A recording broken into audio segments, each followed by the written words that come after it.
Hey, what's up? Pagod ka na ba sa ingay ng paligid? O kaya naman sa haba ng biyahe? At sa paulit-ulit na tugtog sa radyo, rinding-rindi ka na ba? Dahil walang ibang options kundi iyon sapagkat kailangan mong magbayad ng mga subscription fees. Gawin mong sarili mong concert ang bawat sandali kasama ang Lyra. Lyra.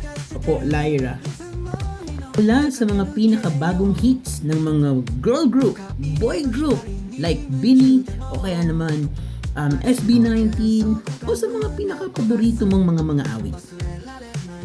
Libre lang. Di mo kailangan ng subscription para makinig ng tuloy-tuloy. Sa Lyra app, maraming options, maraming choices. Mula sa mga mapanakit na mga hugot songs hanggang sa mga paborito mong throwback playlist. Dito lang yan sa Lyra. Walang hinto, walang bawas, puro musika lang. Kaya, ano pa ang hinihintay mo? Download na, sign up na sa App Store o kaya naman sa Google Play. Libre lang mag-sign up. Gamitin mo na ang code na to. Tara, live tayo.